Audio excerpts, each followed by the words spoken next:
either. It's just a vibrate, but Exactly. All right. Well, so we're live now. So let's go ahead and start this bad boy. yeah. But thank you everybody for coming. This is Get Off My Lawn and Geeks podcast. It's been a long time since we've done this. Quite yes. Well, any kind of a podcast. We've been a little bit on a hiatus, kind of like a summer vacation, sort of say. Thank you, Brandon, and thank you, Caitlin, for coming on the show. We are specifically talking about Doctor Who and the 8th season, and so far 3 episodes. So if you have not seen the 3 episodes and you don't want to be spoiled, then don't listen to this podcast. Yeah. Am I correct? Yeah, I would say sure. I haven't seen the third episode, but I'm not. If something there's not much big stuff to get spoiled, so I'm okay with that. Exactly. There's a few new characters. Well, one really big new character, obviously.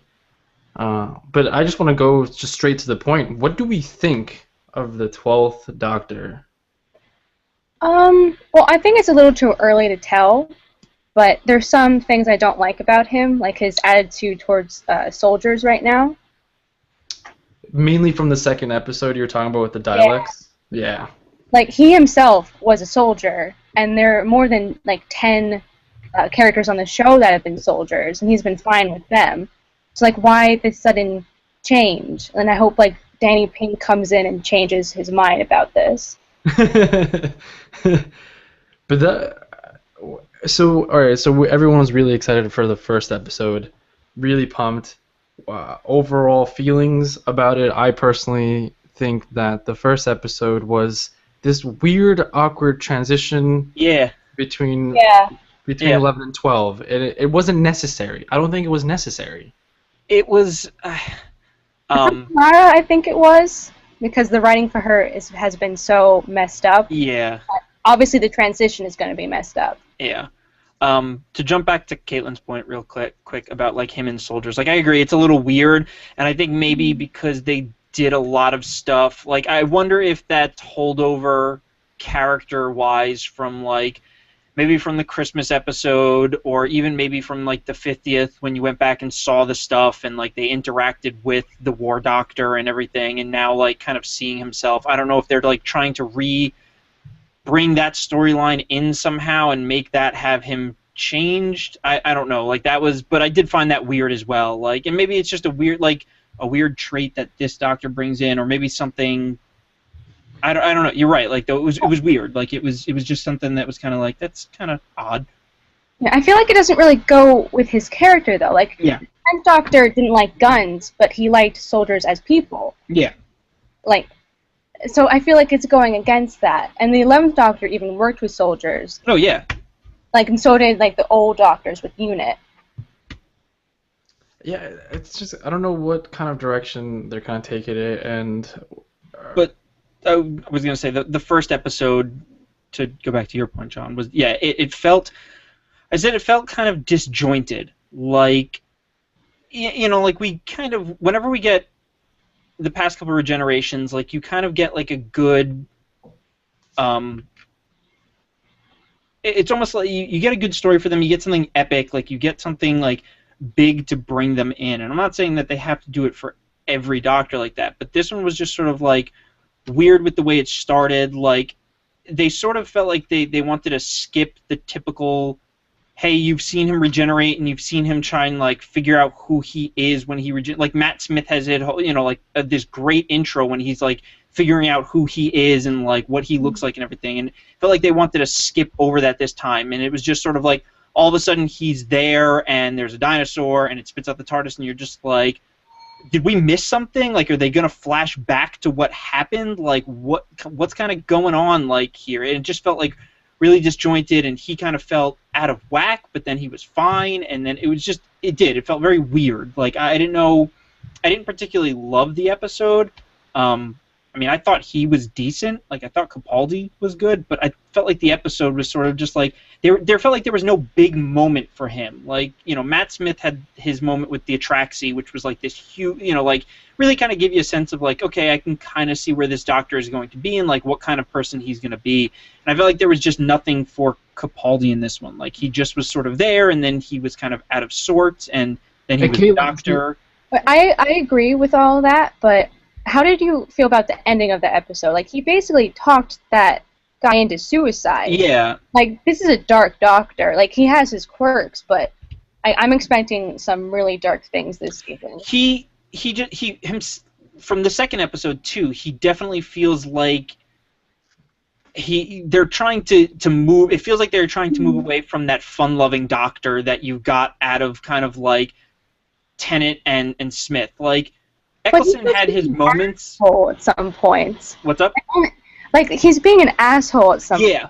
Like, the best part of the second episode was Clara smacking him. Yeah, because that's what I was gonna say. Like he's kind of like grouchy and just like pissed off at everything. And there seems like there's no reason for him to be like pissed off. Like you could see like Eccleston having that dark side and being annoyed because of everything that happened beforehand, and you kind of understand why his doctor's the way he was. But when you leave like Matt Smith, and maybe it's the whole like, okay, he went from a young doctor to an old doctor, so maybe he's just like dealing with the fact that's not a good reason for him. No, exactly. He did talk about that though. He said he didn't want to be like Matt Smith's doctor at all. Yeah. He has respect for him and his doctor, but he wanted to be like completely different, and completely different from what Stephen like Moffat wanted. Oh yeah, well he is completely different. But I don't like the first episode specifically. I don't like the fact that they played on his age and his hair and his wrinkles. I get it. He's old. Who cares? That was I heard a lot of people saying that was to kind of quell the fans and to be like, look, like, yes, he's old. Yes, like, we're going to address all the stuff between him and Clara and all that, like, you know, him being old and everything. There was that whole bit where, like, they were talking about Clara and the doctor, like, being like, oh, your boyfriend or whatever. And I was like, in all those episodes, I never like took it as Clara was like enamored with the Matt Smith doctor. Like me personally, I didn't see anything. Like it just felt like they were kind of good friends. There's a lot of flirting.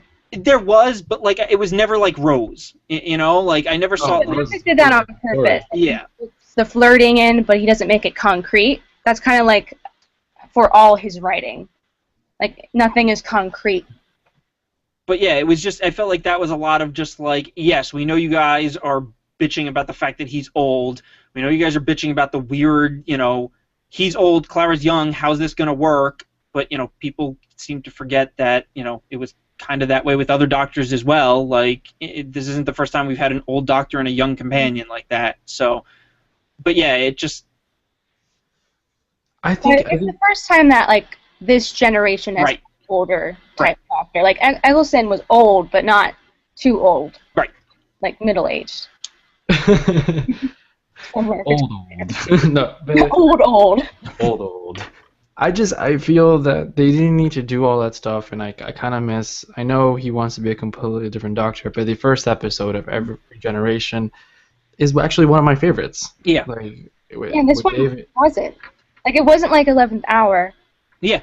No, and it confused me a little bit because they played so much on this transition. That's all it was. That's what it seemed like it was to me. It was a transition episode between new and old almost, like the complete reverse. There was even not jabs, but like hints out there to Amy Pond and all that. And I don't know where they're gonna go with Clara, but are you happy or upset that she's kind of leaving after the Christmas episode? I mean, I'm just starting to like her character now after the third episode, so I am sad. But last season I would be like, oh, who cares? Yeah. So now that they made me care, they're taking her away. I know, right? It's like they almost gave her as bad as a role of like Martha Jones, almost like. I loved Martha. Did you really? Yes, I did, because she didn't put up with the doctor and she knew when to leave. The doctor treated her very awfully. You think so? I guess looking back, I guess. He constantly belittled her compared to Rose, and I think that Martha handled situations better than Rose did. Now you gotta make me rethink about this. But no, well, the storyline. I mean, more so of the story. They didn't give her enough. Yeah, the storyline I like better for Rose. Yeah, they didn't give her enough, like Martha, they didn't give her enough story, and even now with Clara, I feel like the story with with Matt Smith was completely weird and Yeah, that That whole going back into his timeline thing, I still did not can't like get that straight. yeah, it was bizarre. And actually talking about that transition, what I know we're not I know we're completely talking about the new Doctor, but I just want to hit on a note. What do we think of the last episode of Matt Smith? I did not like it at all. I I like parts, but as an episode as a whole, I didn't like it. as a finality, like a final episode for Matt Smith, like I felt like it just didn't showcase him that well. I don't. There was just something about it that I just did not like. Like I was just sort of. Maybe it was because it was coming off the heels of the 50th episode, and like I super enjoyed that. And then we went into the Christmas episode, and I was expecting something like maybe my expectations personally were set too high because that 50th episode, like I loved, and I was just sitting there going like, okay, well if the 50th was like that good, then like his regeneration episode like has to be incredible, like. And then I was just sort of like, that was kind of lackluster. Like I don't really.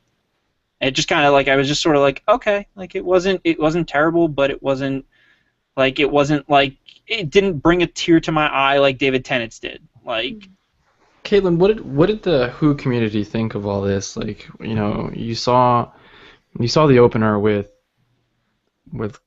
your school, these new people that you've never met or have met before, but what was their thinking? What is the word out there about the new Doctor and how Matt Smith left and all that stuff?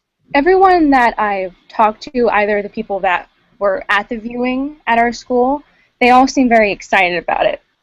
But I feel like I'm the only one kind of saying the bad things about it, along with a couple other people. I think it's like the excitement kind of just blurs things. yeah. That always happens. Yeah, you know what? It's just weird. And again, I'm gonna refer a lot to the first episode and the second episode even. It was just I don't know where they're gonna go with this Doctor. And honestly, he doesn't seem like that fun, chipper Doctor like Caitlin and Brandon were saying. He is a lot darker. He is older, and in a sense, he almost seems like a little more bitter about everything that happened. Which again is so weird because it's almost like he has nothing to be bitter about at this point. Like the other Doctors went through all like the way Matt Smith ended and like that stuff was like they resolved that 50th episode and that stuff was good and like they got to the bottom of that and then his final episode. It's just like what are you mad about? Like you almost have nothing to be mad about. Like yeah, I feel like they're backtracking. This is reminding me like the mid-ending of Matt Smith's Doctor. Like, he scared me at certain points. Yeah. And it's almost kind of like that inner part of even David Tennant's Doctor when he went almost off the deep end and did some crazy stuff. But this specials for the 4th season. Oh my goodness. Oh yeah.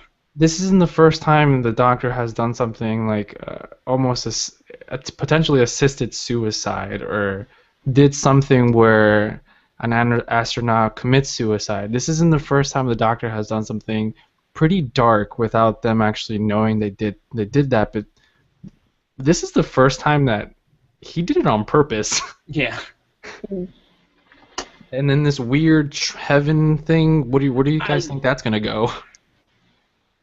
That to me, like I said, as soon as the episode ended, I was just like, it's like Moffat is doing his thing where he's setting something. He can't just do episodes. He can't just do like these single like let's just have a fun adventure. It feels like anymore. It feels like he's always planning 10 steps ahead, and it feels like he's doing that again.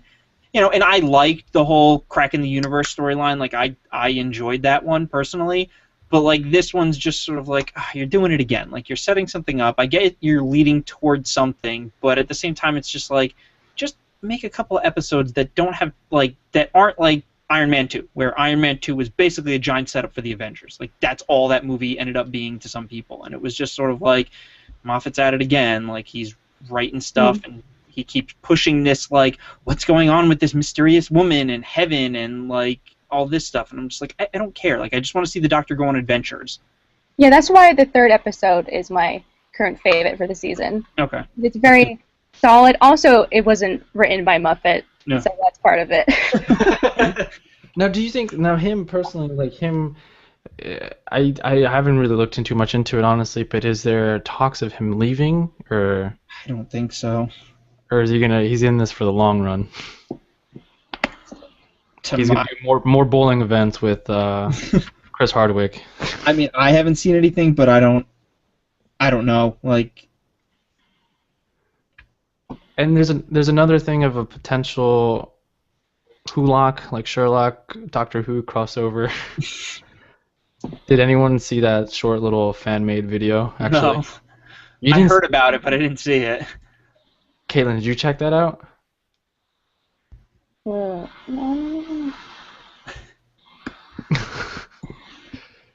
But yeah, so it's all about the writing, and definitely Stephen Moffat just.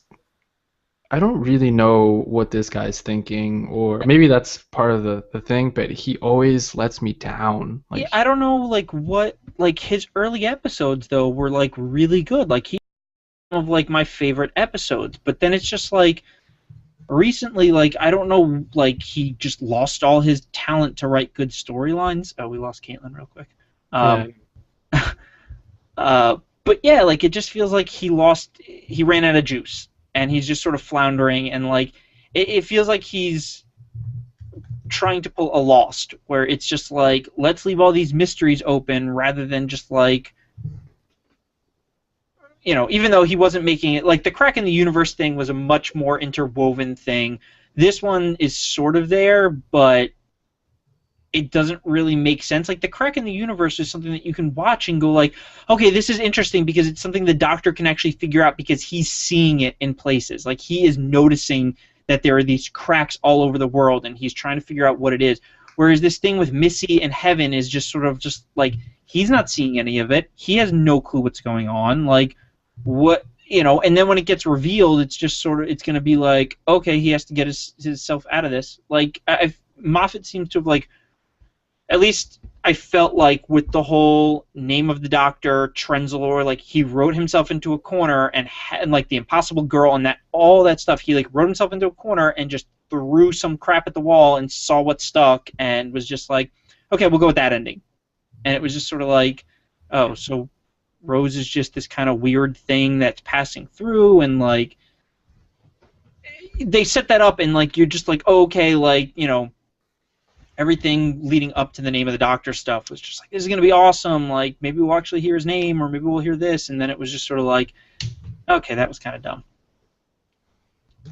no, I definitely hear that, and I just like man, it's just I know he has it in him, and it's a huge thing. I know he could write great things. Yeah.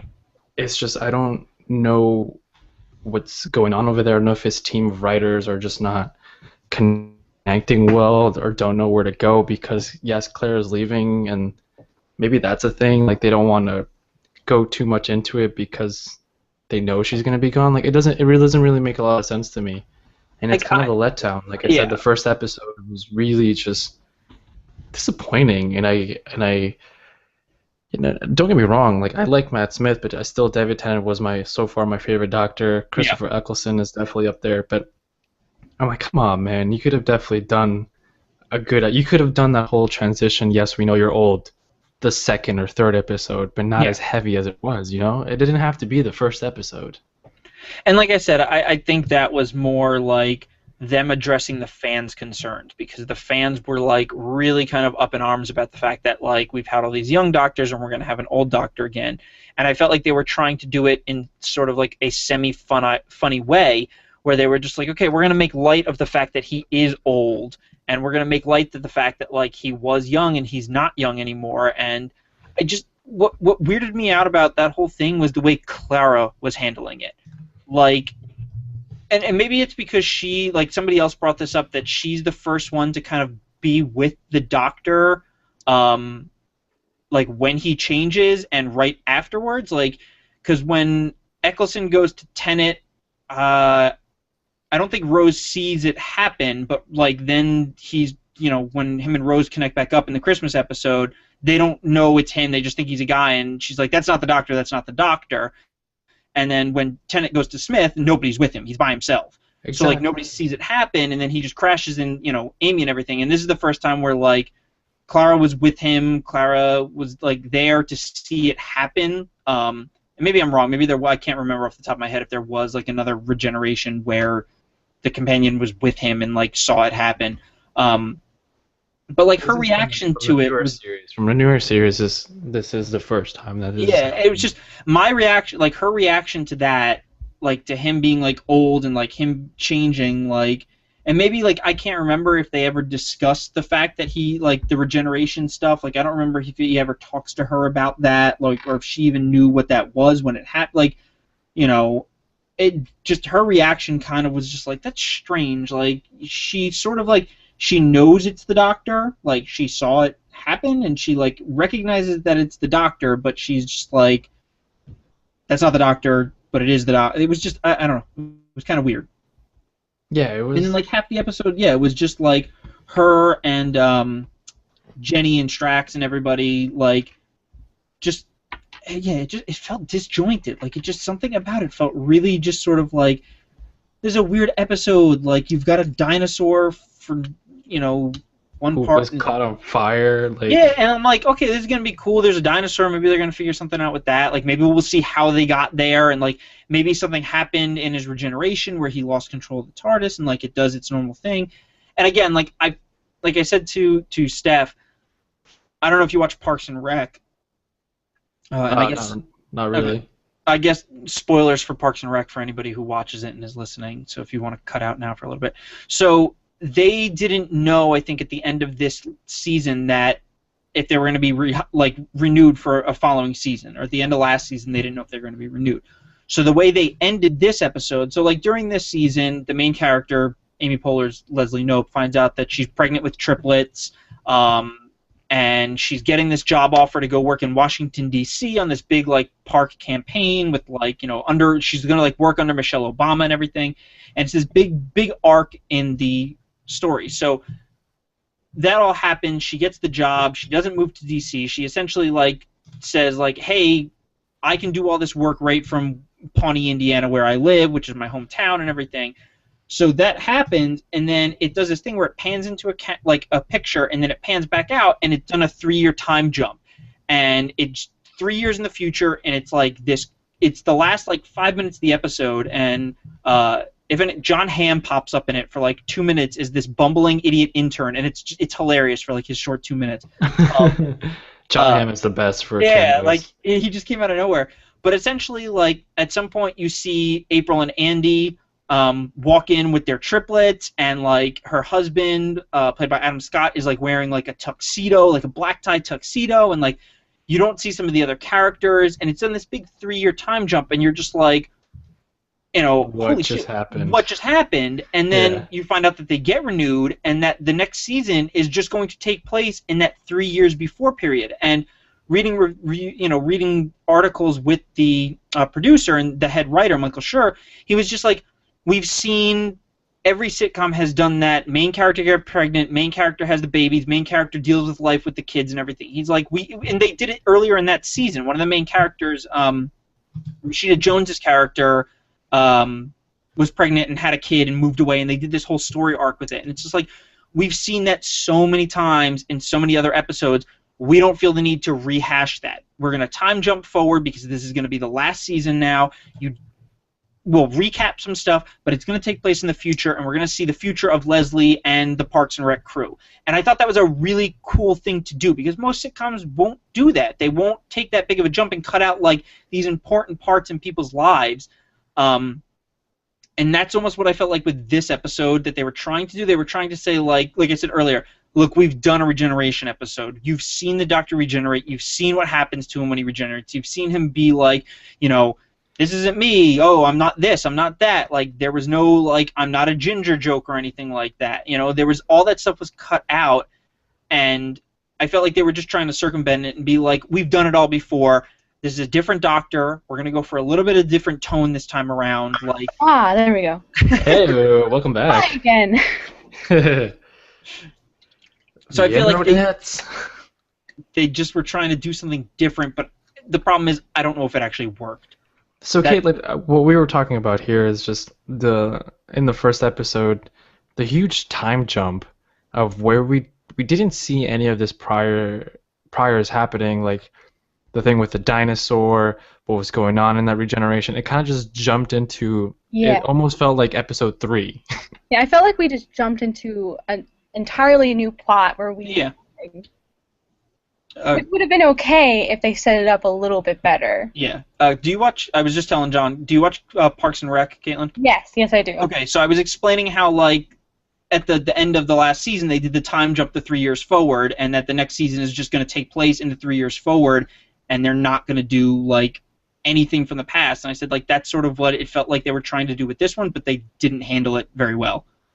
Yeah, it did feel like that. But do you guys miss those jokes like, hey, I'm not a ginger, or hey, like, I understand that in the first episode he said yes, I had wrinkles, but it made it seem more depressing. Well, he did the eyebrow thing, which Yeah. reminded me of what the other doctor said. Oh yeah, well the eyebrow thing, I think fans were so crazy about his eyebrows when we saw them for like the Why? first time ever. And Yeah, he's like, there they were could. so many like Tumblr gift sets of just the eyebrow. Yeah. 10-second scene. So many. It was by far the best thing. So when he did the eyebrows thing, it didn't make me laugh. It made me see that there is sense of humor in him, and he's not this dialect doctor Yeah. where he's just, I don't know what, he doesn't seem to like soldiers, but he seems more ruthless. It doesn't really make sense. Like he's almost bipolar. I feel really bad for Journey though. Like she really wanted to go with the doctor, and she's Yeah. obviously like a good person, but he completely dehumanized her and said, "Oh, but you're a soldier, so you can't come." Exactly. Like You know, how many of his friends have been like soldiers? The longest person on the show besides like the character, the doctor, was Brigadier, and Brigadier was a soldier. Yeah. there needs to be a reason why, and I'm pretty sure Muffet is going to tell us, and if he doesn't, then it's kind of messed up. I hope so. Because But I also feel bad for Danny Pink with the whole crying thing. Like, Yeah. the kids in his class in Clark were so insensitive. Oh man, like I don't. Do you think they shifted too fast? Like I understand the first episode was a transition period, but plot-wise, everything kind of just 180'd everything. Yeah.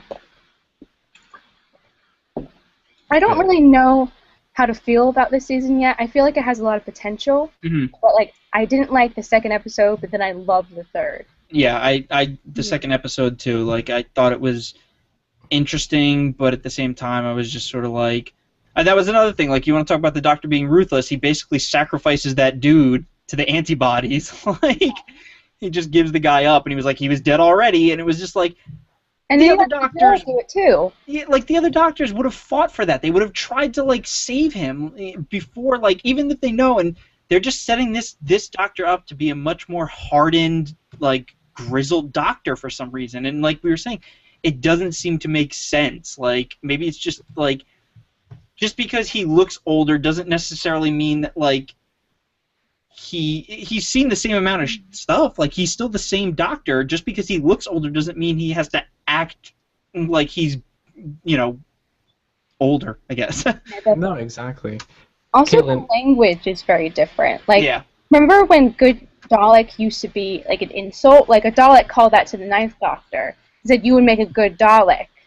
But in the second episode of season 8, they said, "Oh, it's a good Dalek." Like, it's like a complete shift. Yeah. Exactly. Any It type just of genocide is not good. Just because this Dalek wants to kill other Daleks, that's not a good thing.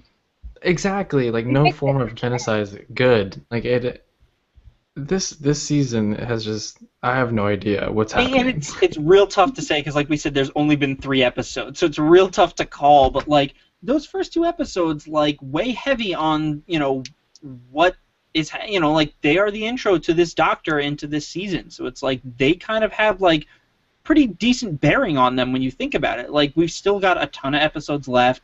But, like, seeing those 2 episodes, you're just sort of like, okay, is this what we're in for this season, or is this just, like, they're trying to find their footing right now? It's like a new show with a pilot. Most pilot episodes of new shows are usually bad. Like, you're just kind of like, because they're introductions to the characters. They're like, okay, we're getting to know the universe and the characters, And it almost feels like they're trying to do that again here. And it's just sort of like, I hope this isn't the tone for the rest of the season, because it'll kind of be weird if it is. Caitlin, have you noticed anything where people have been turned away from continuing to watch Doctor Who, or Oh yeah, I see that all the time.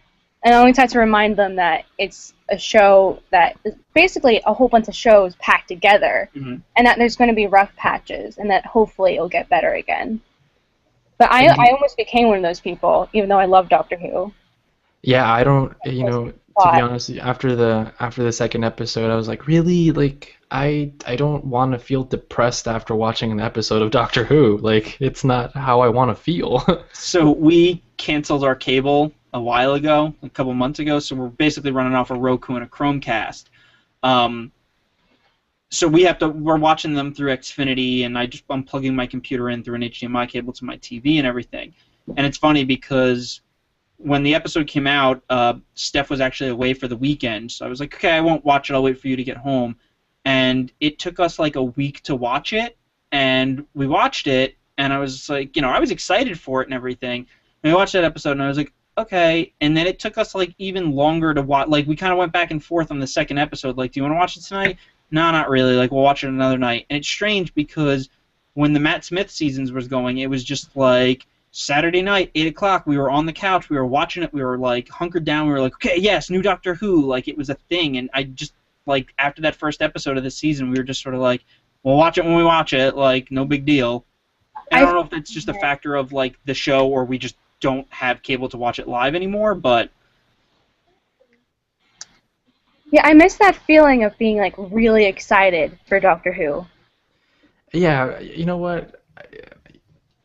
I do miss that feeling, and I miss what it brought. And you don't really see that much going on either on Tumblr or Twitter or anything like that. I haven't noticed anything like crazy happening. Tumblr is still operating perfectly normal after every episode. I feel like it's not a great episode when Tumblr just crashes all over the place. That's how you tell if it's a good episode. yeah. Exactly. It's like crashes, and it's good. That's like the bar set. Like you need to crash Tumblr, and then that's when you know you got a great episode. Sounds fantastic. Yeah.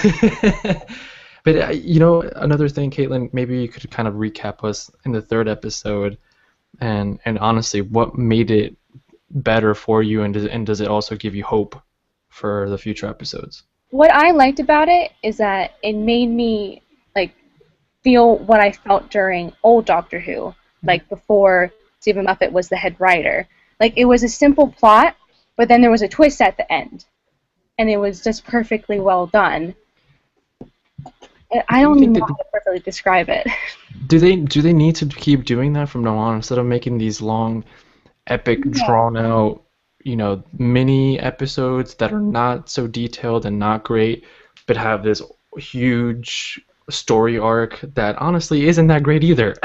Yeah, like huge story arcs can work sometimes, but I feel like if you keep trying to do them over and over again, it's not going to work. Yeah, they lose that sort of. So Stephen Moffat did not write the newest episode, and so far it's your favorite. Maybe there's a sign that he needs to put down the pen. And sometimes I don't look at who writes it, and then I think about it later. And the ones that I like, Stephen Moffat doesn't write them. Yeah. So that's a little concerning. And then, so another thing that I'm really curious about, how long do you think the new Doctor is going to stick around for? Is he going to Christopher Eccleston it and leave after one series, or is he going to be there for a few? Or is he going to do the long run like Baker? Like, what's your feeling so far? Again, this is only 3 episodes, so we're speculating a whole lot, but I feel kind of get the feeling. It's going to be somewhere in between, like maybe 2 or 3 years. Yeah. I mean, I hate to say it all depends on like the fan reactions, but part of it does. Like part of it, if the fans are not liking the new Doctor, they're not the general public, and that's the thing. Like you have to look at sometimes with this stuff. Like the general public is not going to immediately target Moffat, because the general public who watches it probably doesn't read up on this stuff, probably doesn't follow the trades, doesn't actually go deep into this. They probably watch the show, they find it enjoyable, and that's it. You get that, and it's not really a smaller sect, but you can say a smaller sect of people who know that Stephen Moffat writes these things and know that Moffat kind of has his ups and downs and everything. And I feel like if the fans start, I don't think they would. I don't think they would buckle to fan pressure. I don't see them doing that. Moffat never seems to have done that. But, they have to take that into consideration. If the fans are complaining, I don't see Moffat being well, I'm going to step down because people don't like the episodes. If they're complaining about the Doctor, it's his fault, but I don't see people, the general public, targeting Moffat at that. They're going to target the actor because they just don't know who else to target, essentially. It happens in video games all the time, where people don't realize, or even movies. A quick example is that new Teenage Mutant Ninja Turtle movie came out this summer, and everywhere that I saw, people were just being Michael Bay sucks, Michael Bay sucks, and other people kept having to be guys, Michael Bay did not direct this. He was a producer. He had zero to do with the actual film. Sure, it might not have turned out to be a good film, but they just see Michael Bay's name and immediately associate crappy films, crappy action films, and Michael Bay has ruined Transformers. Let's blame Michael Bay. When Michael Bay probably walked on set for about 5 minutes, said, "Yeah, this looks good," and left and never came back. Yeah, that is very true. People often blame the actors instead of the writing. Which sucks. Which kind of sucks. Because I think he's a fantastic actor. Yeah. I think he's absolutely amazing, and I feel like what he brings into the Doctor relies heavily on the writing. And I don't want this whole episode to be a bashing of Stephen Moffat, because the man does write some good stuff. Yeah, when he wants. I mean, you have to take the good with the bad. If you want things to get better, there has to be criticism to it. You said, I don't want to bash it because I love Doctor Who, and I don't want to sit here and be Doctor Who's turned to shit, because I don't think it has. But I think there needs to be valid criticisms that they need to take into consideration and say, okay, maybe we're not going in the right direction. Maybe we need to change things up. Yeah, that's usually how I go about it. The criticism needs to be constructive in order to help fix the show, not to destroy the show, because no one wants Doctor Who to go away. And also, I'm curious, has anyone ever thought of this, when Clara slaps the Doctor in the face, is almost going just hey, snap to your senses kind of thing, what are you doing? Stop being this gray cloud over this show, essentially, or stop. I don't know. I felt like it was almost like a slap to, hey, get your shit together. Yeah, it definitely was. This is a completely different person for her. The Doctor's still in there, but it's still new. It's like when Rose was with the 10th Doctor instead of that's scary. Yeah. It's a completely different looking person. Yeah, I don't know. I honestly I want to see great things, and I'm just curious about the overall reaction of people and Caitlin, the people that you work with, and how have you guys been watching every episode every Saturday night, or do you guys wait for it? How's it going over there at your school? For the first episode, we watched it the day after, and then with a smaller group of people. The first time we watched it, it was about 25 people. The second one, we had about 5. So just there shows a difference. Yeah. The difference of excitement, I don't know. Maybe, who knows, maybe this Saturday we'll tune in and then we'll be oh my god, that was awesome! But I just don't see that happening. But after the third episode, I got together with a group of about 15 people and we rewatched it. So maybe it's going back up. I hope so. Maybe we'll have another guest writer for the rest of the series. Just for the rest of it. From here onward. But also the problem is that I feel like the head writer has too much power. Stephen Moffat got rid of all the female guest writers. All of them. I did not know that. That's awful. Yeah. He says that he didn't do it on purpose. I was just looking at who had the best qualities. I'm No, That's you a aren't. load of crap. It is a load of crap. Come on, man. America says so.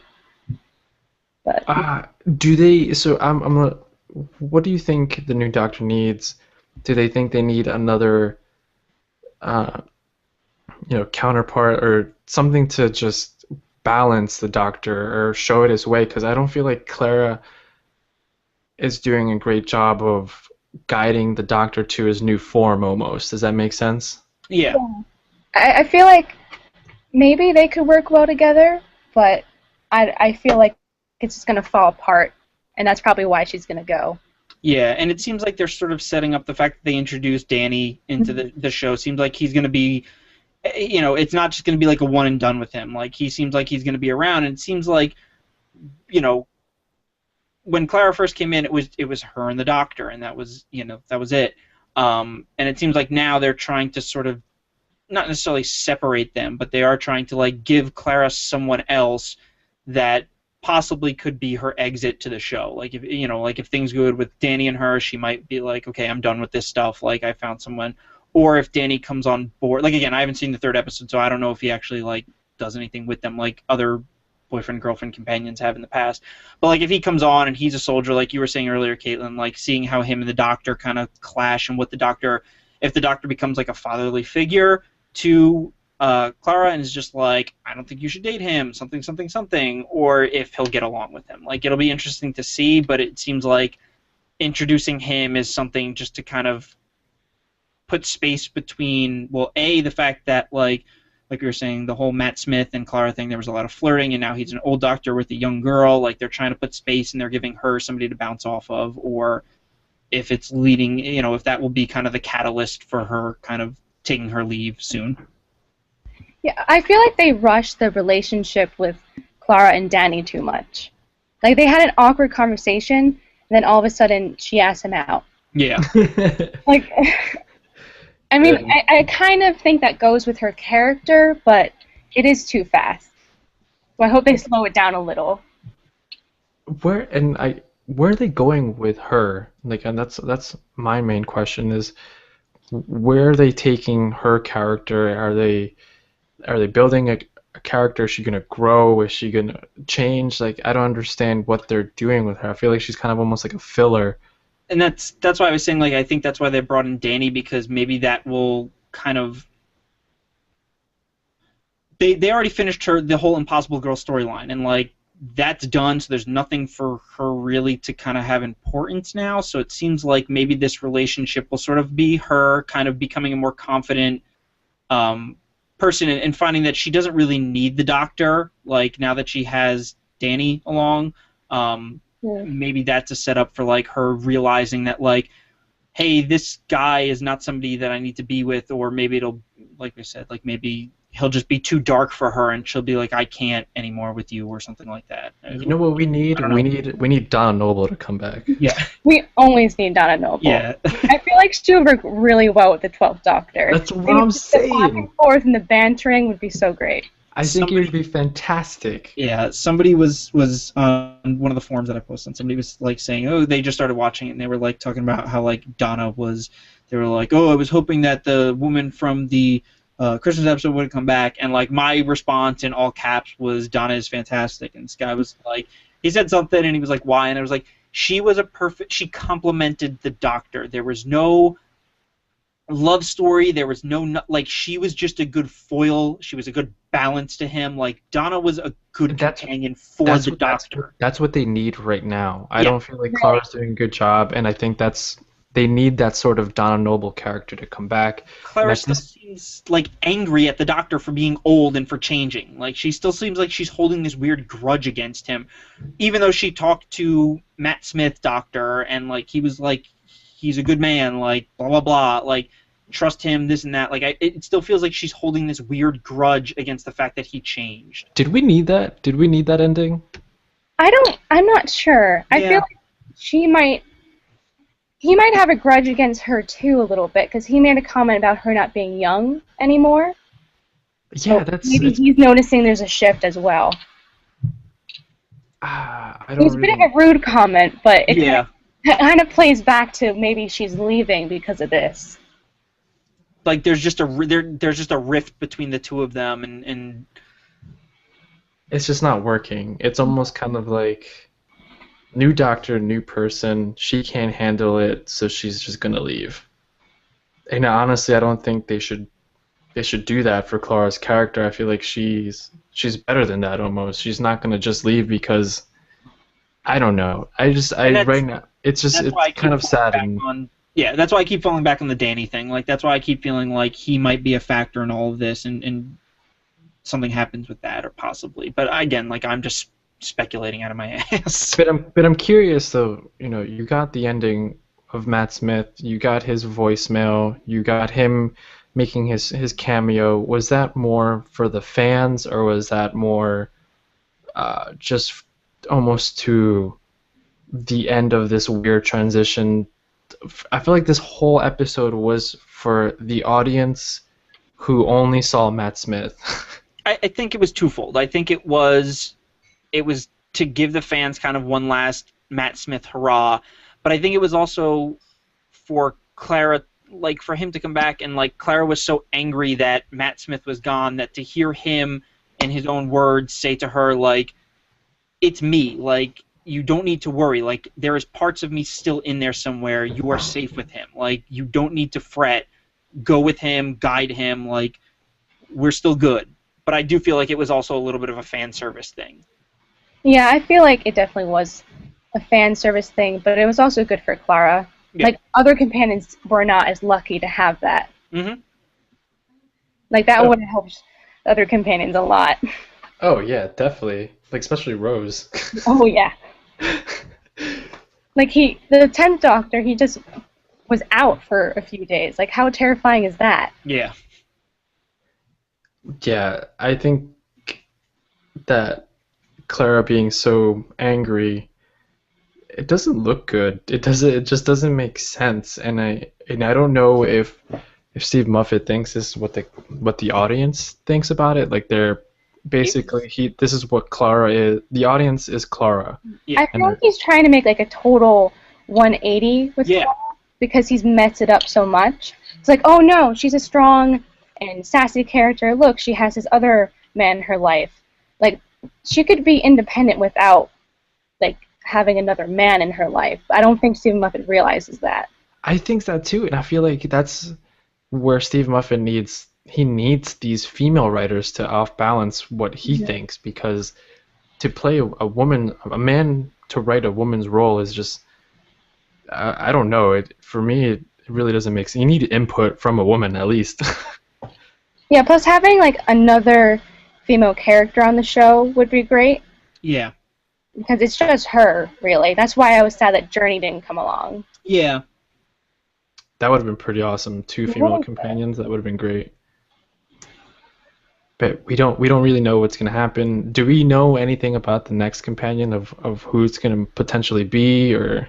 Nothing. I haven't seen anything. I mean, Caitlin, you probably would know before any of us. I can't tell you anything. Oh, nice. Yeah, well, there were some speculations that what's her name? I forgot her name from Game of Thrones. It's like Jon Snow, or she's like, you know who I'm talking about? What's her name? Brett? Yeah. Whatever her name is.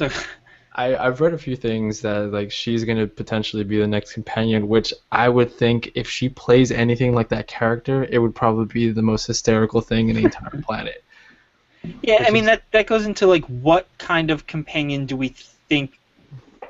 Not do we think, but like what kind of companion would be good for the Doctor this time around? I think for right now, even though we're saying there's so many problems with Clara, I think the transition that she needs to be there to off-balance the Doctor.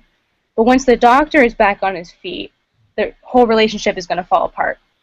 Oh yeah, most definitely. Because then he's going to be his own person, and and unfortunately, Clara's only going to think how the 11th Doctor was, and just be so consumed on that and the journeys they've had together. Which I get it. It's hard. It's hard to have this person that you knew and you grew to love as a person, not as a relationship or anything like that, but and then you see this person basically die and come back to life in front of your face, which is kind of crazy. And be this completely different person. Yeah. But I was gonna say, what the hell? I was just gonna ask something and I forget now. Um, if I can say something positive, I thought Capaldi was great in the first episode, though. Like, as just an actor alone, like, I thought the stuff that he was doing was pretty good. The whole scene with him and the bum in the alleyway was hilarious. Like, I thought that whole little bit was great, and then him... These are attack eyebrows. Yeah. That was a good scene. Look at my eyebrows. Freaking him out so much. That was like a good sense of like fun, and that felt like an old Doctor Who type of thing. That felt like just very that silliness that like he's just like, you know, him and the whole thing, like something smells and him not believing it's him because he's wearing, you know, like that the coat and everything. But it was just like I thought Capaldi did a really good job coming in like that. Like I like him as an actor, so I thought that was like a good, at least to say. Like I said, we don't want to be completely positive, not that we are, but like just to say something good, I thought he was great. Oh no, I like him as a doctor. alone. I don't know if I like the episodes. I feel the same way. Yeah. His presence is absolutely amazing. Like Yeah. I see him and I can't keep my eyes off him. He has that like personality and attraction that I'm like, damn, this guy's good. Like When he figures out his accent, when he figures out he's Scottish, like just. So, what was it? That scene was really good. Yeah. Yeah. I'm glad they let him keep that accent. Yeah, I like that. I just love the fact like you have like these other things. Do you remember when they were in the robotic restaurant and it's just like or downstairs in the basement of it? It's like I hate being wrong in public. Everybody forget that. Like that's stuff like that. I wish they would bring more of because he plays those lines so well. It's just crazy. And I don't know. I feel like we haven't gotten a big moment with him yet. Like I feel like there just hasn't been something to kind of like we've had a lot of these like little moments. And again, like I hate to keep comparing it to the last season because I feel like last season had a lot of really good highs to it, and I feel like there was a lot of good like kind of bookend episodes. And I like I said, like I don't like to compare them, but it ends up happening. It's just nature to compare it. But I feel like there was just nothing to sort of like give him this big kind of like epic moment and everything. And maybe they don't want to do that this time around. Like maybe they're just saying like we don't need him to be an epic doctor this time around. We just need him to be a doctor. Like But you can still have an epic moment without there being like an epic doctor, say. Yeah. I've been waiting for a moment like that as well.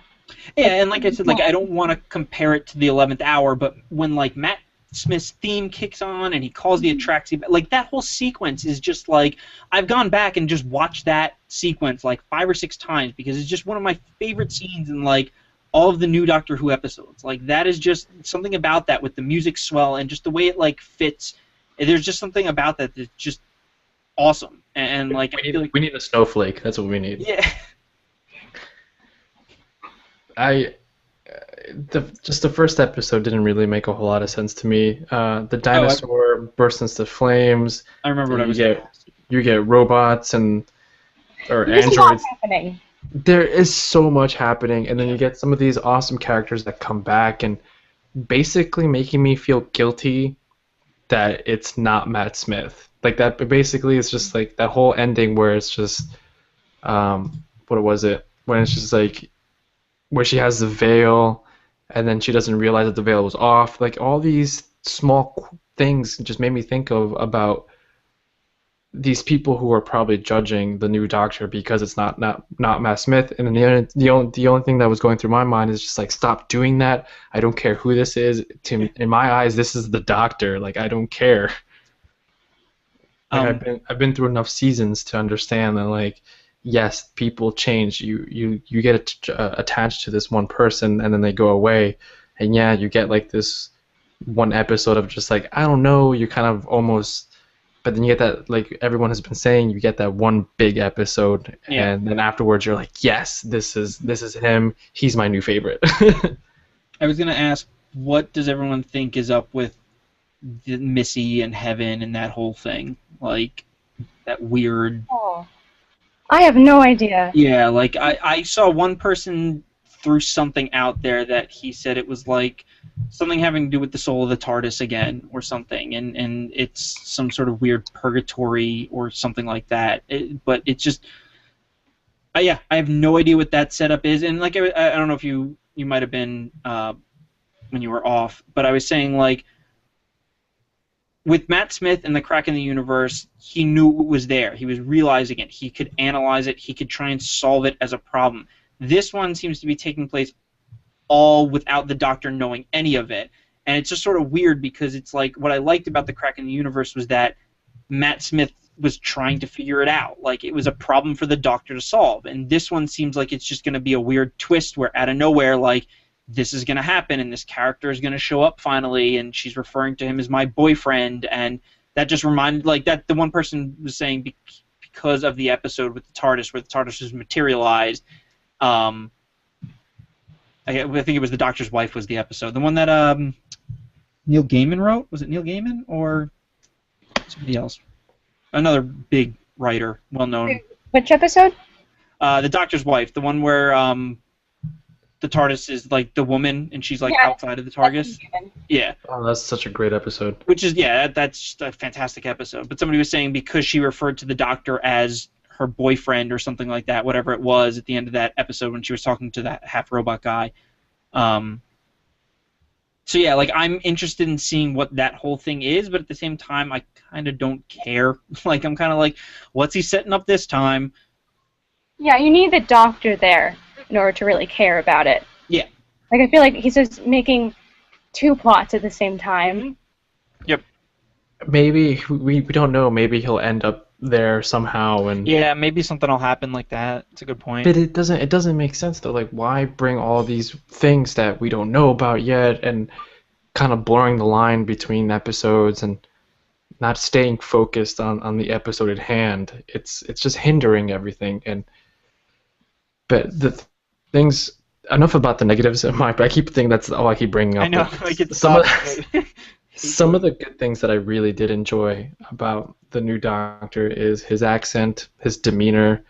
He is a little cold, which is I'm okay with it. I think he's no longer that bubbly Doctor. He's seen a lot of stuff, like how Amy left, the truth was behind, the War Doctor and everything like that, and stuff that he forgot that's all coming back to him, and things that are going on where his people he needs to go find them. Like, what happened to all that? What happened to him going out to finding all these people?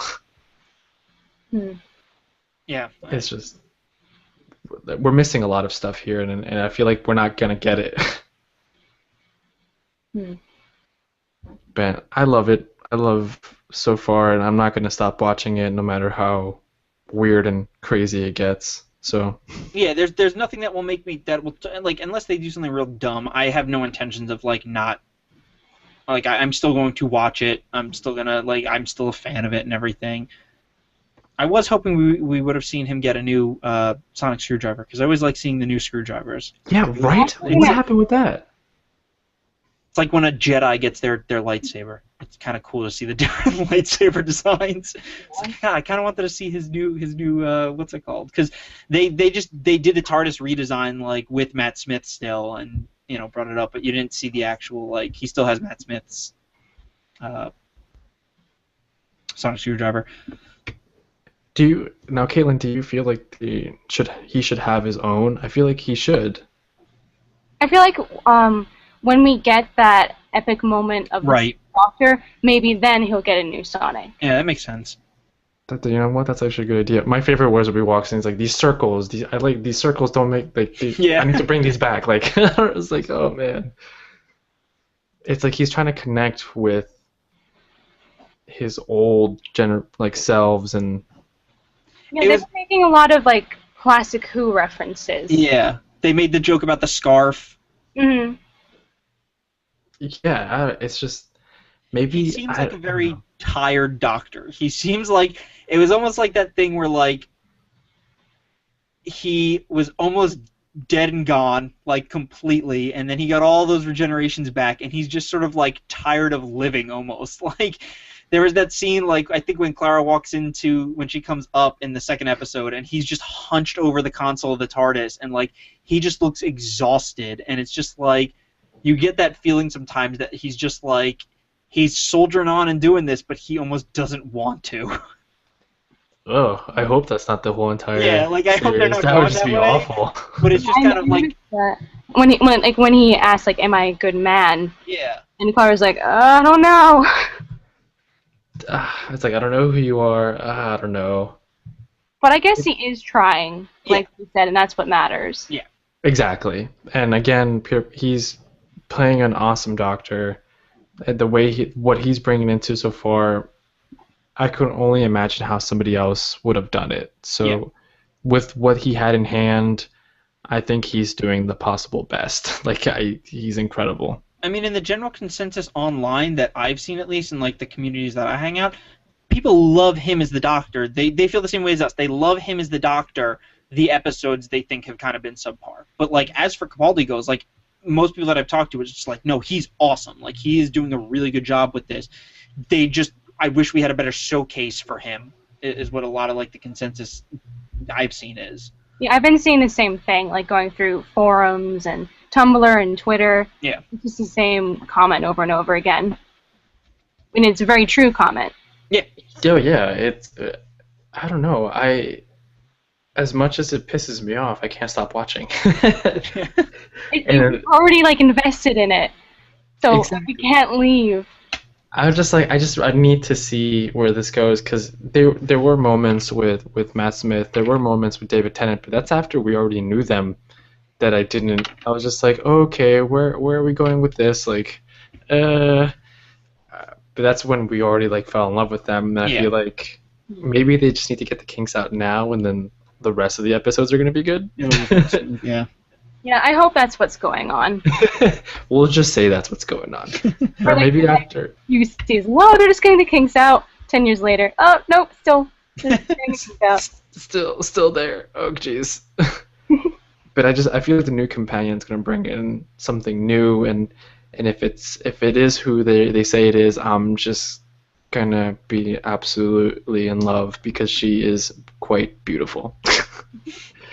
And she makes me laugh quite a lot. Yeah, I'm very interested to see where they go from there. Like, that's exciting to me. Like, you know, normally everybody gets excited about a regeneration, but at the same time, like, having a new companion and seeing how, like, they work with the Doctor is just as exciting. But yeah, so, I think any final thoughts that we might have with all this, like any predictions, anything like that you want to get out of the way.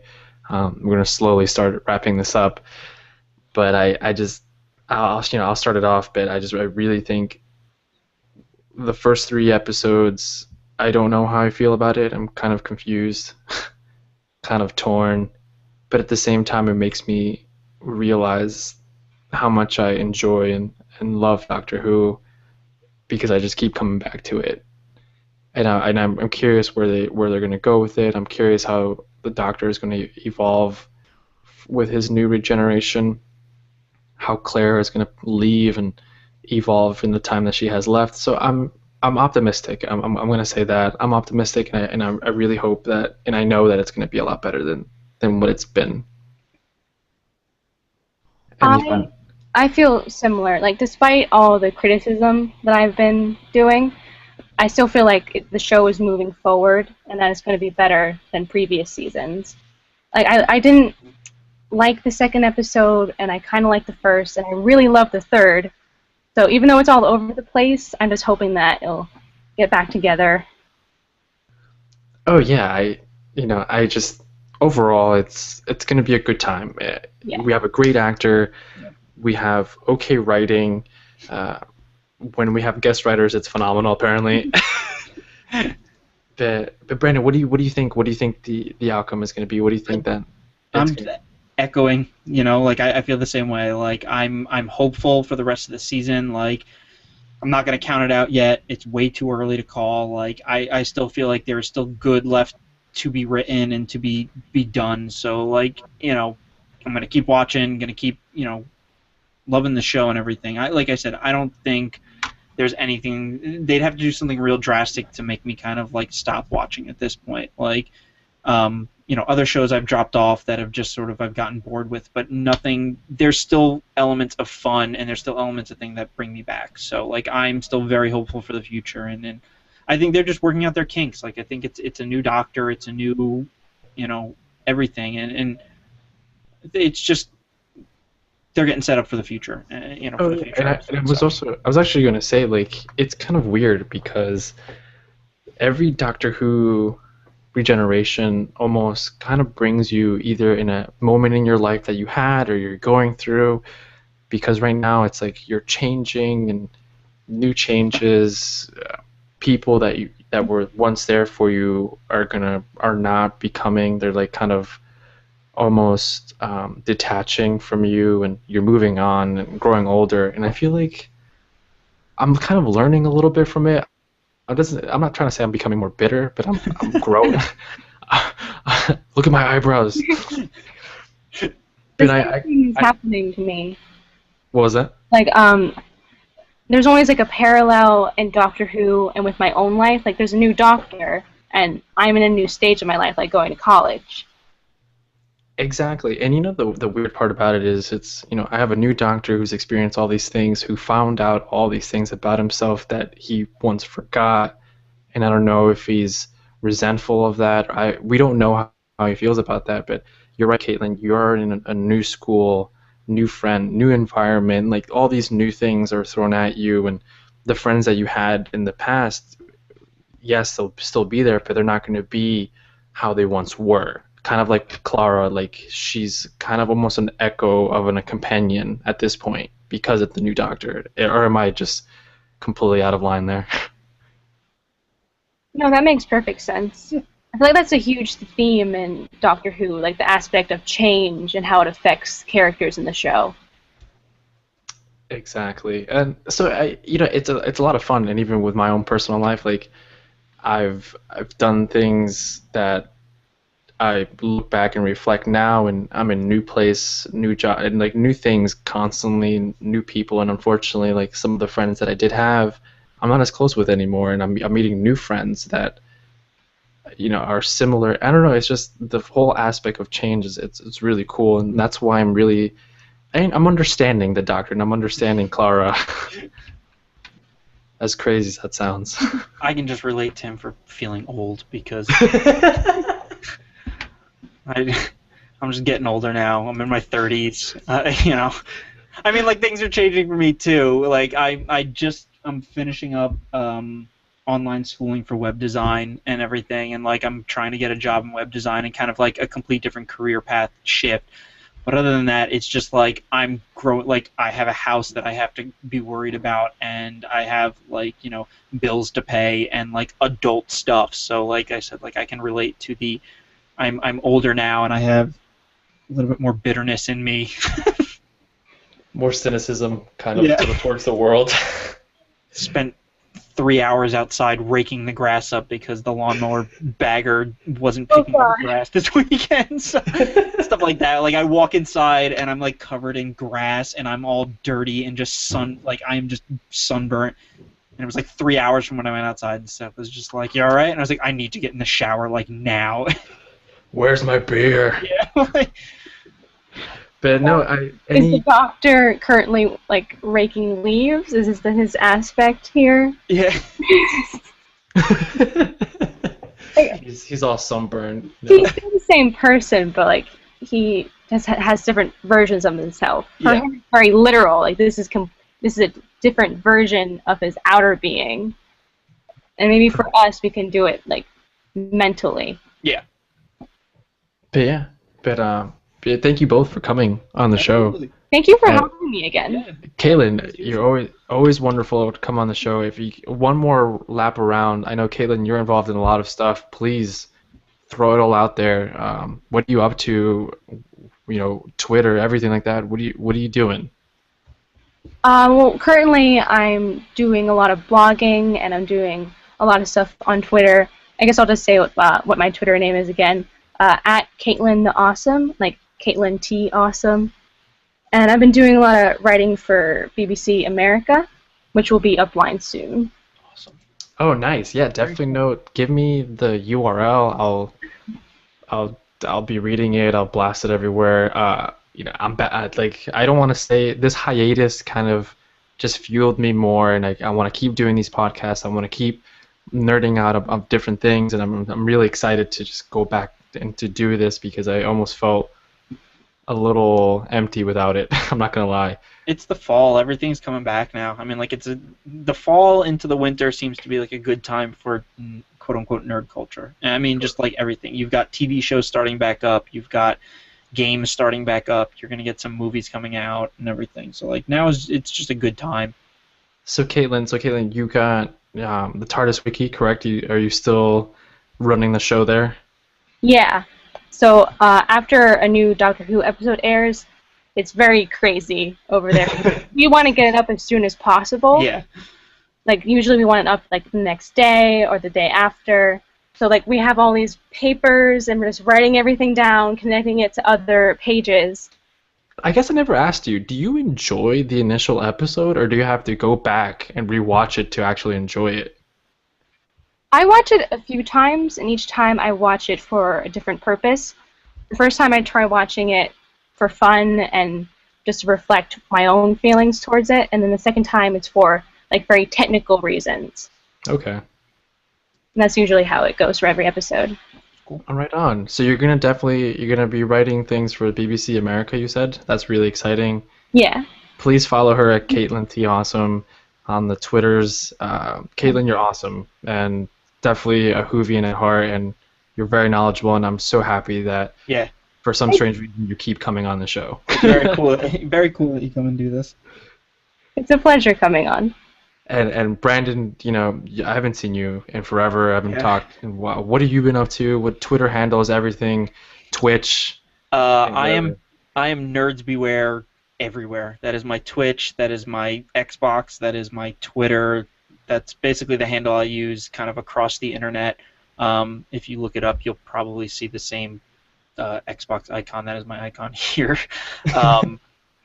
But yeah, I haven't streamed a lot lately, but I'm gonna start streaming again. Like I said, some games are coming out. I'm actually there was a game that came out called Costume Quest for the Xbox a couple of years ago that was made by Double Fine, and the sequel is coming out on October 7th. So I think I'm gonna stream through. I will be streaming through the first game in the next couple weekends, and be testing out probably some Pumpkin and Oktoberfest beers while streaming, and just kind of like giving mini reviews for that stuff because it's fall, so why the hell not?